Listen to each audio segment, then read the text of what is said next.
ಒಂದು ಬರುತ್ತಾ ಹೋಗುತ್ತಾ ಇರುವರು ಇಬ್ಬರು. ಬಡತನ ಸಿರಿತನ ಅನ್ನುವಂಥದ್ದು ಇದು ಶಾಶ್ವತ ಅಲ್ಲ ಅನ್ನುವಂಥದ್ದು. ಹಾಗೇನೆ ಬಂದರೆ ಹೋಗದೇ ಇರುವವರು ಇಬ್ಬರು ಅಂತ ನೋಡ್ರಿ. ಅವರು ಬಂದರು ಅಂತಂದ್ರೆ ಎರಡನೇದು ಹೇಳತ್ತೀನಿ ನಾನು. ಬಂದರೆ ಹೋಗದೆ ಇರುವರು ಇಬ್ಬರು. ಇವರು ಬಂದರು ಅಂತಂದ್ರೆ ಹೋಗೋದು ಬಹಳ ಕಷ್ಟ. ವಿದ್ಯೆ ಮತ್ತು ಕಲೆ. ಹಾಗಾದ್ರೆ ಇವ್ರ ಲಕ್ಷಣ ಏನಪ್ಪಾ? ಈ ಗೆಳೆಯರ ವ್ಯವಸ್ಥೆ ಏನು ಅಂತಂದ್ರ, ಇವ್ರ ಭವಿಷ್ಯ ಏನು ಅಂತಂದ್ರ, ಇವ್ರೇನಿಬ್ಬರದಾರಲ್ಲಿ ಇವರು ವಿದ್ಯೆ ಮತ್ತು ಕಲೆ. ಇವ್ರ ಭವಿಷ್ಯ ಏನು ಅಂತಂದ್ರ ಬರುವಾಗ ಬಹಳ ಕಷ್ಟ ರೀ. ವಿದ್ಯೆ ಪಡ್ಕೊಳ್ಳೋದು ಇದೆಯಲ್ಲ ಬಹಳ ಕಷ್ಟ. ವಿದ್ಯೆ ಅಂದ್ರೆ ಅದೇನು ಸಾಮಾನ್ಯ ಮಾಡಿರಿ ಏನು ನೀವು? ವಿದ್ಯೆಯನ್ನು ಪಡ್ಕೊಳ್ಬೇಕು ಅಂತಂದ್ರೆ ಅದು ಎಲ್ಲರಿಗೂ ಸಿಗುವಂಥದ್ದಲ್ಲ. ವಿದ್ಯೆ ಬರ್ಬೇಕಾದ್ರೆ ಬಹಳ ಕಷ್ಟ ಅಂತ. ಇಲ್ಲಿ ನೋಡಿ ಇಬ್ರು ಕುಂತಾರ ನೋಡಿ. ಇವ್ರ ತಪಸ್ಸು ಹೆಂಗೈತಿ ಅಂತಂದ್ರ, ಇವ ತಬಲ ಬಾರಿಸ್ತಾನ, ಇವ ಹಾರ್ಮೋನಿಯಂ ಬಾರಿಸ್ತಾನ. ಇಬ್ರು ಇದನ್ನು ವಿದ್ಯೆ ಕಲಿಬೇಕಾಗಿತ್ತು ಅಂತಂದ್ರೆ ಇವ್ರ ತಪಸ್ಸು 12 ವರ್ಷ ತಪಸ್ಸೈತಿ ಇವ್ರದ್ದು. ಎಷ್ಟು? 12 ವರ್ಷ ತಪಸ್ಸು ಮಾಡ್ಯಾರ. ಈ ಗೆಳೆಯರು ನಮ್ಮ ಜೀವನದಾಗ ಬರ್ತಾರಂತ್ರಿ. ವಿದ್ಯೆ ಅನ್ನುವಂಥದ್ದು ಇದೆಯಲ್ಲ ಬಹಳ ದೊಡ್ಡದ್ರಿ. ವಿದ್ಯೆ ಈ ಮನುಷ್ಯನಿಗೆ ಇಲ್ಲ ಅಂತಂದ್ರೆ, ಶ್ರದ್ಧೆ ಈ ಮನುಷ್ಯನಿಗೆ ಇಲ್ಲ ಅಂತಂದ್ರೆ ಈ ಜಗತ್ತು ನಡೆಯಕ್ಕೆ ಸಾಧ್ಯನೇ ಇಲ್ಲ. ನಿಮಗೆ ಎಷ್ಟು ಉದಾಹರಣೆ ಕೊಡಬಲ್ಲೆ ಅಂತಂದ್ರೆ, ನಿನ್ನೆ ದಿವಸ ನಾ ಹೇಳಿದೆ ನಿಮಗೆ, ಅಬ್ದುಲ್ ಕಲಾಂ ಅವರು ಬಹಳ ಬಡತನ ಅವರಿಗೆ. ಎಷ್ಟು ಬಡತನ ಅಂತಂದ್ರೆ ಒಮ್ಮೆ ಅವರು ಕೂಡ ಆತ್ಮಹತ್ಯೆಯನ್ನು ಮಾಡ್ಕೊಳಕ್ಕೆ ಹೋಗಿದ್ರಂತ. ಅರ್ಥ ಆತ್ನ ಹೇಳೋದು ನಿಮ್ಗೆ. ಅಬ್ದುಲ್ ಕಲಾಂ ಅವರು ಪೈಲಟ್ ಆಗ್ಬೇಕಂತ ಹೇಳಿ ಪರೀಕ್ಷೆ ಬರೆಯಕ್ಕೆ ಹೋಗಿದ್ರಂತ.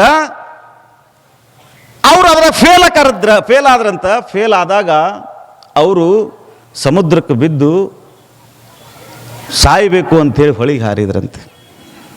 ಯಾವಾಗ ಹೊಳಿಗೆ ಹಾರ್ತಾರಲ್ಲ ಆವಾಗ ಯಾವುದೋ ಒಂದು ಹುಡುಗ ಬಿದ್ದತ್ತೆ ಅಂತೇಳಿ ಅಲ್ಲಿರೋ ಮೀನುಗಾರ ಕರ್ಕೊಂಡು ಹೋಗಿ ಒಬ್ಬ ದೊಡ್ಡ ಗುರುಗಳ ಹತ್ರ ಅವ್ರನ್ನ ಸೇರಿಸ್ತಾರಂತೆ. ಅವರ ಆಶೀರ್ವಾದದಿಂದ ಹೇಳಿದ್ರಂತ ಅವರು, ನೋಡಪ್ಪ ನಿನಗೆ ಬಡತನ ಇರಬಹುದು, ಈಗ ನಿನಗೆ ಕಷ್ಟ ಬಂದಿರಬಹುದು, ನಿನ್ನ ಬಡತನ ಆಯ್ತಲ್ಲ ಇದು ಯಾವುದು ಶಾಶ್ವತ ಅಲ್ಲ. ನೀನು ಕಲಿತಿರುವಂತ ವಿದ್ಯೆ ಇದೆಯಲ್ಲ ಇದು ಭಾರತ ದೇಶಕ್ಕೆ ಅನಿವಾರ್ಯ. ನೀನು ಭಾರತ ರತ್ನ ಅಂತೇಳಿ ಅವತ್ತು ಆಶೀರ್ವಾದ ಮಾಡಿ ಕಳಿಸಿದ್ರಂತ. ಅಬ್ದುಲ್ ಕಲಾಂ ಅವರು ತಮ್ಮ ಜೀವನ ಚರಿತ್ರೆ ಪುಸ್ತಕದೊಳಗೆ ಇದನ್ನು ಬರ್ಕೊತಾರೆ.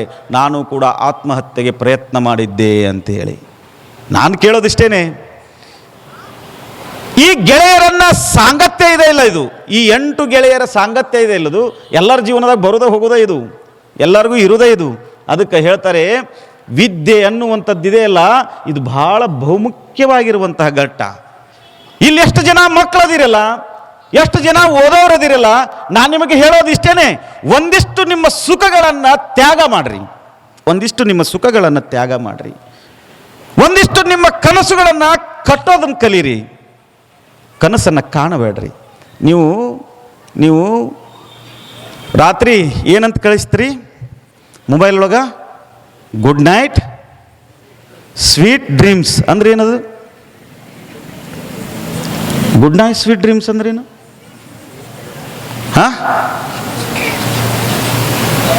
ಗುಡ್ ನೈಟ್ ಅಂದ್ರೆ ಒಳ್ಳೆಯ ರಾತ್ರಿ ಸಿಹಿ ಕನಸುಗಳು. ಒಳ್ಳೆಯ ರಾತ್ರಿ ಸಿಹಿ ಕನಸುಗಳನ್ನು ನೀವು ಕಂಡ್ರೆ ಎಂದೂ ನೀವು ಉದ್ಧಾರ ಆಗಕ್ಕೆ ಸಾಧ್ಯ ಇಲ್ಲ. ನೀವು ಕನಸುಗಳನ್ನು ಕಟ್ರಿ ಅಂದ್ರೆ ನಿಮ್ಮ ಜೀವನ ಉದ್ಧಾರ ಆಗತ್ತೆ. ಕನಸುಗಳನ್ನು ಕಟ್ರಿ, ನಿಮ್ಮ ಜೀವನ ಉದ್ಧಾರ ಆಗತ್ತೆ. ಡ್ರೀಮ್ ಡಿಸೈನ್ ಮಾಡ್ರಿ. ನೀವು ಏನು ಮಾಡಬೇಕು? ಡ್ರೀಮ್ ಡಿಸೈನ್ ಮಾಡ್ರಿ. ನಿಮ್ಮ ತಂದೆ ತಾಯಿಗಳಿಗೆ ಒಂದು ಗೌರವ ತಂದು ಕೊಟ್ಟಂಗಾಗತ್ತೆ. ನಿಮ್ಮ ಬದುಕಿಗೆ ಅದು ಮೆಟ್ಟಿಲಾಗಬಲ್ಲದು. ಅದಕ್ಕೆ ವಿದ್ಯೆ ಬಹಳ ದೊಡ್ಡದು. ಹೇಳ್ತಾರೆ ನೋಡ್ರಿ ಒಂದು ಶಾಸ್ತ್ರ, ಏನದು? ದುಡ್ಡು ದೊಡ್ಡಪ್ಪ, ವಿದ್ಯೆ ಅದರ ಅಪ್ಪ. ಅದರ ಅಪ್ಪ ಬೇಕೋ? ಬರೀ ಅಪ್ಪ ಬೇಕು. ಅಪ್ಪನ ಅಪ್ಪ ಬೇಕಲ್ಲ, ಅಜ್ಜಗ ಕಿಮ್ಮತ್ತು ಭಾಳ. ನಾನು ನಿಮಗೆ ಹೇಳೋದಿಷ್ಟೇನೆ, ವಿದ್ಯೆ ಐತಲ್ಲ ಅದು ಬಹಳ ದೊಡ್ಡದ್ರಿ. ವಿದ್ಯೆಯನ್ನು ಕಲಿಬೇಕಾಗಿತ್ತು ಅಂದ್ರೆ ಕೆಲವೊಂದಿಷ್ಟನ್ನು ತ್ಯಾಗ ಮಾಡಬೇಕು. ನೀವು ಎಷ್ಟು ತ್ಯಾಗ ಮಾಡಬೇಕು ಅಂತಂದ್ರೆ ನಿಮ್ಮ ನಿದ್ರೆಯನ್ನು ತ್ಯಾಗ ಮಾಡಿ, ನಿಮ್ಮಲ್ಲಿರುವಂಥ ಕೆಲವೊಂದಿಷ್ಟು ದುಷ್ಕೃತ್ಯಗಳನ್ನು, ಕೆಟ್ಟ ಕೆಲಸಗಳನ್ನು ನೀವು ತ್ಯಾಗ ಮಾಡಿ, ಸರಿಯಾದ ಸಮಯಕ್ಕೆ ಬೆಲೆಯನ್ನು ಕೊಡೋಕೆ ಕಲೀರಿ. ಅದರ ಜೊತೆಗೆ ಒಳ್ಳೆಯ ವಿದ್ಯೆಯನ್ನು ಕೊಡಕಂತಕ್ಕಂಥ ಗುರುಗಳು ಸಿಕ್ಕರೆ ಅವ್ರನ್ನ ಯಾವತ್ತೂ ಬಿಡಕ್ಕೆ ಹೋಗ್ಬಿಡ್ರಿ. ವಿನಮ್ರತೆಯಿಂದ ನೀವೇನು ಮಾಡಿರಿ, ವಿದ್ಯೆಯನ್ನು ಕಲೀರಿ. ವಿದ್ಯೆಯನ್ನು ಕಲಿಯುವಂಥ ಕಾಲನೂ ಒಂದಿತ್ತು ರೀ. ಏನ್ರಿ ಸರ, ಅದು ಯಾವುದೋ ಒಂದು ಐತಲ್ಲ, ಅದು ಜಮ್ ಚಮ್ ಏನದು, ಹಾಂ ಚಮ್ ಚಮ್, ನೆಲ ನನಗೆ ಬರ್ತೈತೆ, ನಿಮ್ಮ ಬಾಯಾಗಿಂದ ಹೇಳಿಸ್ಬೇಕಂತ ನಾನು.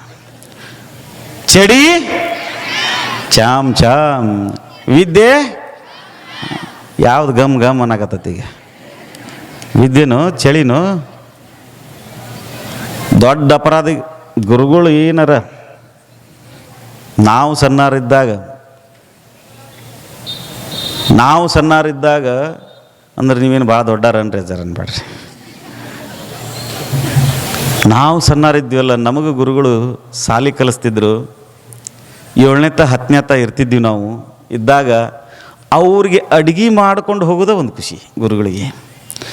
ಅವ್ರು ಎಲ್ಲಿಂದ ಬರ್ತಿದ್ರು, ವಸ್ತಿ ಇರ್ತಿದ್ರು, ಅವ್ರಿಗೆ ಅಡುಗೆ ಮಾಡಿಕೊಂಡು ನಮ್ಮ ಅವ್ವನ ಕೈಯಾಗೋ, ನಮ್ಮ ಅಕ್ಕನ ಕೈಯಾಗೋ, ಅಥವಾ ನಮ್ಮ ಅತ್ತಿ ಕೈಯಾಗೋ, ನಮ್ಮ ಮಾವನ ಕೈಯಾಗೋ ಒಂದಿಷ್ಟು ರೊಕ್ಕ ಇಸ್ಕೊಂಡು ಅಡುಗೆ ಮಾಡ್ಕೊಂಡು ಹೋಗಿ ಕೊಡೋದ ಒಂದು ಖುಷಿ. ಅವರು ವಿದ್ಯೆಯನ್ನು ಹೆಂಗೆ ಕಲಿಸ್ತಿದ್ರು ಅಂತಂದ್ರೆ, ಇವ್ರು ಏನಾರ ಅಡುಗೆ ಮಾಡಿ ಕೊಟ್ಟಾರ ಅಂತ ಹೇಳಿ, ಖಾರದ ಚುಮ್ಮರಿ ತಂದು ಕೊಟ್ಟಾರ ಅಂತ ಹೇಳಿ, ಮಿರ್ಚಿ ತಂದು ಕೊಟ್ಟಾರ ಅಂತ ಹೇಳಿ ಇವ್ರಿಗೆ ನೋ ಎಕ್ಸ್ಕ್ಯೂಸ್. ಅದೇನಿದ್ರೂ ಊಟದ ಸಮಯದಾಗ ಮಾತ್ರ. ಪಾಠದ ಸಮಯದೊಳಗೆ ಈಗ ಹೇಳ್ರಿ, ವಿದ್ಯೆ ಚಡಿ ಚಮ್ ಚಮ್ ನಿದ್ದಿ ಗಮ್ ಗಮ್. ಈಗ ಹಂಗಿಲ್ಲವ, ಬಡಿಯಂಗ ಇಲ್ಲ ನೋಡ್ರಿ. ನಿಮ್ಗೆ ಹಂಗೆ ತೋರಿಸ್ತೀನಿ ಏನು ಮಾಡಕತ್ತಾನ ಅದು ಜನಬೇಡ್ರಿ. ಇಲ್ಲೊಂದು ಕಲಿಕೆ ಅಂತ ಗೊತ್ತ ನಿಮ್ಗೆ. ನಮ್ಮ ಗುರುಗಳು ನನಗೆ 8ರ ಮಗ್ಗಿ ಅಂದ್ರೆ 7ರ ಮಗ್ಗಿ ಅಂದ್ರೆ ಭಾಳ ಕಷ್ಟ ನನಗೆ. ಒಟ್ಟ 7ರ ಮಗ್ಗಿ ಅನ್ನಕ್ಕೆ ಬರ್ತಿದ್ದಿಲ್ಲ ನನಗೆ. 7ರ ಮಗ್ಗಿ ವಿದ್ಯೆ ಅನ್ನೋದು ಹೆಂಗೆ ಬರ್ತೈತೆ ಅನ್ನೋದು ಕೇಳ್ತೀನಿ ನಿಮ್ಗೆ. ನಮ್ಮಪ್ಪ ಒಟ್ಟ ಬಿಡ್ತಿರ್ಲಿಲ್ಲ. ಹೆಂಗಾರ ಮಾಡ್ರಿ, ಅವ್ನು ಮಠಕ್ಕೆ ಸ್ವಾಮಿ ಮಾಡ್ಬೇಕಂತ ಮಾಡಿ ನೀವು ಒಂದು 4 ಅಕ್ಷರ ಕಲಿಸ್ರಿ ಅವಂಗ ಅಂತ ಅವರು. 8ರ ಮಗ್ಗಿ ಒಟ್ಟ ಬರ್ತಿದ್ದಿಲ್ಲ ನಮಗೆ.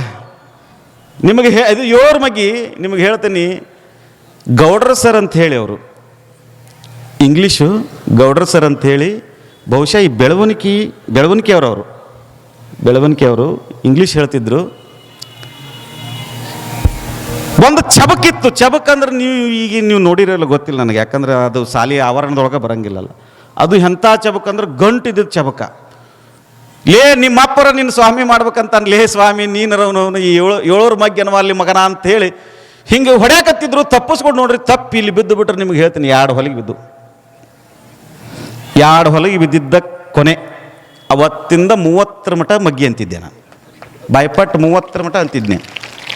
ಬೇಕಾದ್ರೆ ಅಂದ್ರೆ ಅಂತೇನಿ, ಮತ್ತು ಪ್ರವಚನ ಹೋಗತ್ ನೋಡು, ನಿಮಗೆ ಬಿಟ್ಟಿದ್ದು. ವಿದ್ಯೆ ಇದೆಯಲ್ಲ, ಬರೋದು ಬಹಳ ಕಷ್ಟ ಅಂತ. ವಿದ್ಯೆ ಬರೋದು ಬಹಳ ಕಷ್ಟ ಅಂತ. ಒಂದು ಸಾರಿ ಬಂತು ಅಂತಂದ್ರೆ ಅದರಷ್ಟು ಕಿಮ್ಮತ್ತು ಇನ್ಯಾವುದು ತಂದು ಕೊಡೋಕ್ಕೆ ಸಾಧ್ಯ ಇಲ್ಲ. ಅಂತಂದ್ರೆ ಬಂದರೆ ಹೋಗದೇ ಇರುವುದು ಯಾವುದು ಅಂತಂದ್ರೆ ಒಂದು ವಿದ್ಯೆ, ಒಂದು ಕಲೆ, ಸಾಹಿತ್ಯ. ಇಡೀ ಪ್ರಪಂಚದೊಳಗೆ ಭಾರತ ದೇಶದಲ್ಲಿರ್ತಕ್ಕಂಥ ಕಲೆ ಮತ್ಯಾವುದರಲ್ಲೂ ಇಲ್ಲ ಪೂಜ್ಯರೇ, ಯಾವುದರಲ್ಲೂ ಇಲ್ಲ. ನಿಮಗೆ ಗೊತ್ತಿರಲಿ, ಎಲ್ಲಿ ನೀವು ಭಾರತ ದೇಶದ ಉದ್ದಕ್ಕೂ ಹೊಕ್ಕಿರಲ್ಲ, ಭಾರತ ದೇಶದ ಉದ್ದಕ್ಕೂ ಹೋಗ್ರಿ ನೀವು, ಒಂದೊಂದು ಕ್ಷೇತ್ರಗಳಲ್ಲಿ ಒಂದೊಂದು ಕಲೆಯನ್ನು ನಾವು ಕಾಣ್ತೇವೆ. ನಿಮ್ಮೂರಾಗಿಲ್ಲ, ಈಗ ನಿಮ್ಮೂರದಿಂದ ಸ್ಟಾರ್ಟ್ ಮಾಡೋದು. ಹೊಳೆಯಾಲೂರೊಳಗೆ ಇರುವಂತಹ ಆ ಕಲೆ ಇದೆಯಲ್ಲ, ಎಂಥ ಅದ್ಭುತವಾದಂತಹ ಕಲೆ ಅಂತಂದ್ರೆ, ಇಲ್ಲಿ ಎಷ್ಟು ಮಂದಿ ಕಟ್ಟಿಗೆ ಇಟ್ಕೊಂಡು ಬಾಳೆ ಮಾಡಿಕೊಂಡು ತಮ್ಮ ಕಲೆಯನ್ನು ಇಡೀ ನಾಡಿಗೆ ತೋರ್ಸಕತ್ತಾರಲ್ಲ, ಅವರಿಗೆ ಜ್ಞಾನಪೀಠ ಪ್ರಶಸ್ತಿಯನ್ನು ಕೊಟ್ಟರು, ಭಾರತ ರತ್ನ ಕೊಟ್ಟರು ಕಡಿಮೆ ಅಂತ ನಾನು ಅನ್ಕೊಂಡೀನಿ. ಕಲೆ ಅನ್ನುವಂಥದ್ದು ಬಹಳ ದೊಡ್ಡದು. 7 ಜನ ಗೆಳೆಯರಲ್ಲಿ ವಿದ್ಯೆಯೂ ಒಬ್ಬ ಗೆಳೆಯ. ಆ ವಿದ್ಯೆ ಎಂಬ ಗೆಳೆಯನನ್ನು ಮುದ್ದಿಸಿ ನಾವೇನಾದರೂ ನಮ್ಮ ಅಂತರಂಗದೊಳಗೆ ಅರಳಿಸಿಕೊಂಡು ಬಿಟ್ಟರೆ, ಜೀವನ ಎಲ್ಲಿವರೆಗೂ ಇರುತ್ತಲ್ಲ ಅಲ್ಲಿವರೆಗೂ ಆ ಗೆಳೆಯ ಬಂದರೆ ನಮ್ಮನ್ನು ಬಿಟ್ಟು ಎಂದೂ ಹೋಗುವುದಿಲ್ಲ. ಕಲೆ ಎನ್ನುವಂತಹ ಆ ಗೆಳೆಯ ಇದನ್ನಲ್ಲ, ನಿಜವಾಗಲೂ ಕಲೆ ಈ ಭಾರತ ದೇಶದ ರಾಜಾಶ್ರಯದ ಒಂದು ಆತಿಥ್ಯದ ಒಂದು ವಿದ್ಯೆ. ಕಲೆ ಅನ್ನುವಂಥದ್ದು ಅದು ಅಷ್ಟು ಸರಳ ಅಲ್ಲ, ಎಲ್ರಿಗೂ ಬರಂಗಿಲ್ಲ ಅದು. ನಿಮಗೆ ಗೊತ್ತಿರಲಿ, ನಾಡಿನಲ್ಲಿ ವಿದ್ಯೆ ಮತ್ತು ಕಲೆಗೆ ಎಷ್ಟು ಬೆಲೆ ಇದೆ ಅಂತಂದ್ರೆ, ದೊಡ್ಡ ದೊಡ್ಡ ಪಂಡಿತರನ್ನ, ದೊಡ್ಡ ದೊಡ್ಡ ಮಹಾಂತರನ್ನ, ದೊಡ್ಡ ದೊಡ್ಡ ಶರಣರನ್ನ, ಕಲೆಗಾರರನ್ನ ರಾಜಾಶ್ರಯ ಗುರುಗಳು, ರಾಜಾಶ್ರಯ ಕಲೆಗಾರರು ಅಂತ ಇಡ್ತಿದ್ರು. ನೀವು ಹಿಂಗ ಬರ್ರಿ, ನೀವು ಹಂಪಿ ಎದಕ್ಕೆ ಫೇಮಸ್ ರೀ? ಹಂಪಿ ಎದಕ್ಕೆ ಫೇಮಸ್? ಶಿಲ್ಪಕಲೆಗಳಿಗೆ. ಇಡೀ ಜಗತ್ತಿನೊಳಗ ಅತಿ ಹೆಚ್ಚು ಶಿಲ್ಪಕಲೆಗಳನ್ನು ಅರಳಿಸಿರುವಂತಹ ಯಾವುದಾದ್ರೂ ಒಂದು ಸಾಮ್ರಾಜ್ಯ ಇದ್ರೆ ಅದು ವಿಜಯನಗರ ಸಾಮ್ರಾಜ್ಯ. ಕಲೆ ಅನ್ನುವಂಥದ್ದು ಒಂದು ಸಾರಿ ಬಂದ್ರೆ ಹೋಗಂಗ ಇಲ್ಲ. ನೋಡ್ರಿ, ಬಹಳ ಜನ ಹೆಣ್ಣು ಮಕ್ಕಳದಿರಿ ನೀವು, ನಿಮ್ಮ ಹತ್ರ ಎಂತೆಂಥ ಅದ್ಭುತ ಕಲೆಗಳಿರ್ತವೆ ಅಂತಂದ್ರೆ, ಯಾವುದೋ ಒಂದು ಹೆಣ್ಮಗಳು ಹಿಂಗೆ ಪೆನ್ ಹಿಡಿದು ಬರೆಯಾಕತ್ಲು ಅಂತಂದ್ರೆ ಕಂಪ್ಯೂಟರ್ಗಿಂತನೂ ಅದ್ಭುತ ಅಕ್ಷರ ಹಾಕಿರ್ತಾವಕ್ಕಿ. ಅಂಥ ಕಲೆ ಆಕಿಗೆ ಒಲ್ದಿರುತ್ತ. ನಾ ಹಿಂಗೆ ಕುಂತ್ಕೊಂಡು ಇಲ್ಲಿ ಪ್ರವಚನ ಹೇಳಕತ್ತೀನಿ, ಆ ಹುಡುಗ ಇರಬಹುದು, ಹುಡುಗಿ ಇರಬಹುದು, ಆ ಕಲೆ ಎಷ್ಟು ಕರಗತ ಆಗಿರುತ್ತೆ ಅಂತಂದ್ರೆ, ಅವ್ರ ಕೈ ಒಳಗಡೆ ಕುಂಚವನ್ನು ಕೊಟ್ಟು ಬಿಟ್ರೆ ನಾವು ಹೆಂಗೆ ಕುಂತೇವಿ ಒಂದು ಕೂದಲನ್ನು ವ್ಯತ್ಯಾಸ ಮಾಡಂಗಿಲ್ಲ ಅವರು. ಅಂಥ ಕಲೆಗಾರರು ನಿಮ್ಮೂರೊಳಗೆ ಅದಾರ, ನನಗೆ ಗೊತ್ತೈತಿ. ಅಷ್ಟೇ ಏಕೆ, ನೀವು ಹಂಗ ಸುಮ್ಮನೆ ಬದಾಮಿ ಹೈವಳೆ ಪಟ್ಟದ ಕಲ್ಲನ್ನು ನೋಡ್ಕೊಂಡು ಬರ್ರಿ, ನಮ್ಮ ಸುತ್ತಮುತ್ತಲು ಇರುವಲ್ಲ. ವಿದೇಶದಿಂದ ಅವುಗಳನ್ನು ನೋಡಕ್ ಬರ್ತಾರ. ಎದಕ್ಕೆ ಬರ್ತಾರ? ನಿಮ್ಮೂರೊಳಗೂ ಅದಾವು ಇಲ್ಲ? ನಿಮ್ಮ ಹಿತ್ತಲ್ದಾಗ ಕಲ್ಲದವು ಇಲ್ಲ? ಕಲ್ಲು ತೊಗೊಂಡು ಯಾರಿಗಾರ ಒಗದಿರೇ ಇಲ್ಲ? ಭಾಳ ದೊಡ್ಡದು ಒಗದೇನ್ರಿ ಅಜ್ಜಾರ ಅಂತಾರ. ನೀವು ಸಣ್ಣದು ಹೇಳಾಕತ್ತೀರಿ, ನಾವು ದೊಡ್ಡ ತೊಗೊಂಡು ಹೋಗೋದೀವಿ. ಕಲ್ಲು ತಗೊಂಡು ಒಗದ್ರೆ ತಲೆ ಹೊಡಿತೈತಿ, ಹೌದಲ್ಲ? ಕಲ್ಲು ತಗೊಂಡು ಒಗದ್ರೆ ತಲೆ ಹೊಡಿತೈತಿ. ಅದೇ ಕಲ್ಲು ತಗೊಂಡು ಮೂರ್ತಿಯನ್ನು ಮಾಡಿ ಅಥವಾ ಅದೇ ಕಲ್ಲನ್ನು ತೆಗೆದುಕೊಂಡು ಹೋಗಿ ಧ್ಯಾನವನ್ನು ಮಾಡಿ, ಭಗವಂತನ ಸ್ವರೂಪ ನೀನು ಅಂತ ಹೇಳಿ ಧ್ಯಾನವನ್ನು ಮಾಡಿದರೆ ತಲೆ ಮತ್ತೆಲ್ಲೋ ಹೋಗುತ್ತಾ, ಅದು ಭಗವಂತನ ಕಡೆ ಹೋಗುತ್ತಾ. ಕಲೆ ಅನ್ನುವಂಥದ್ದು ಬಹಳ ದೊಡ್ಡದು. ಕಲೆಗಿರುವಂತಹ ಬೆಲೆ ಈ ಜಗತ್ತಿನೊಳಗ ಎಷ್ಟು ದುಡ್ಡು ಕೊಟ್ಟರು ಇಲ್ಲ. ಸುಮ್ಮನೆ ಒಂದು ಚಿತ್ರದ ಬಿಡಿಸ್ತಾನೆ ಹವ್ಯಾಸಗಾರ ಚಿತ್ರಗಾರ ಚಿತ್ರವನ್ನು ಬಿಡಿಸ್ತಾನೆ. ಅದನ್ನು ಹೋಗಿ ಒಂದು ವಿದೇಶದೊಳಗೆ ಇಡ್ತಾರ. ಅದಕ್ಕೆ ಲಕ್ಷ ಬೆಲೆಯನ್ನು ಕೊಟ್ಟು ಕೊಂಡುಕೊಳ್ತಾರ. ಕಲೆ ವಿದ್ಯೆಗೆ ಅದೇನಪ್ಪ ಅಂತಂದ್ರೆ ಬಂತು ಅಂದ್ರೆ ಅದು ಹೊಳ್ಳಿ ಹೋಗುವಂತಹ ಅತಿಥಿಯಲ್ಲ, ಗೆಳೆಯನಲ್ಲ.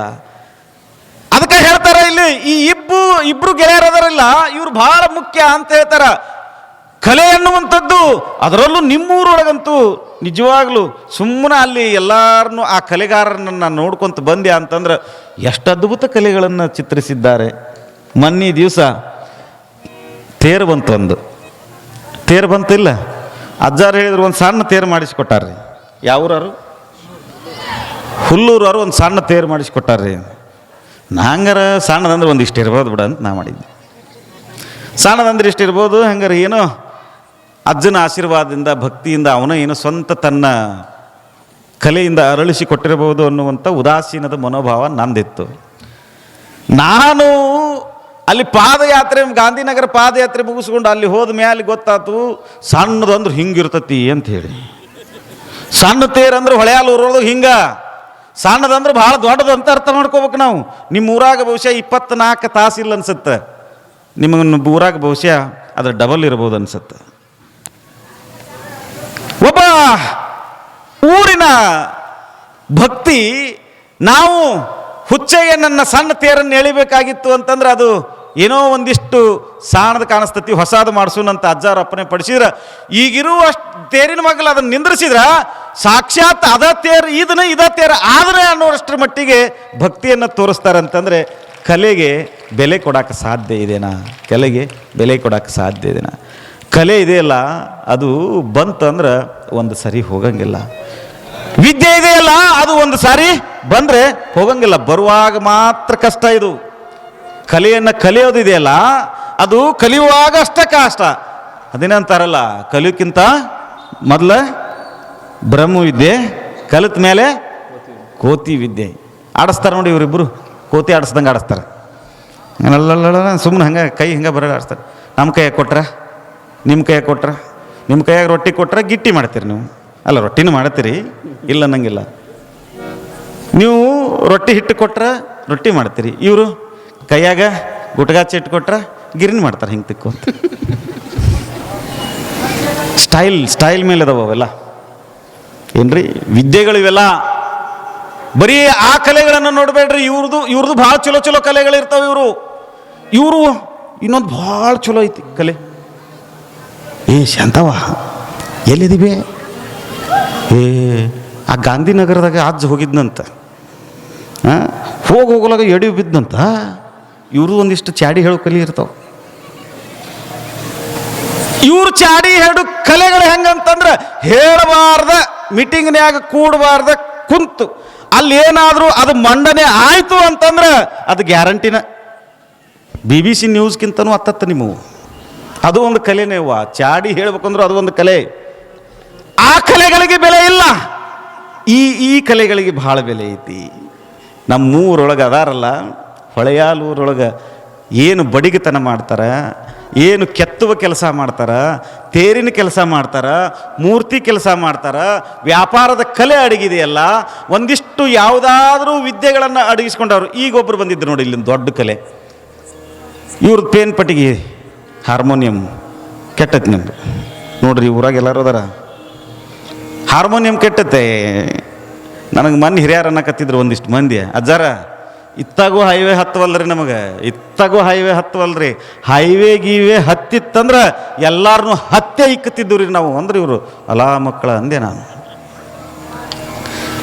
ಹಂಬಲ ನೋಡ್ರಿ ಅವ್ರದ್ದು, ಅವ್ರ ಹಂಬಲ ಬೆಳಿಬೇಕು.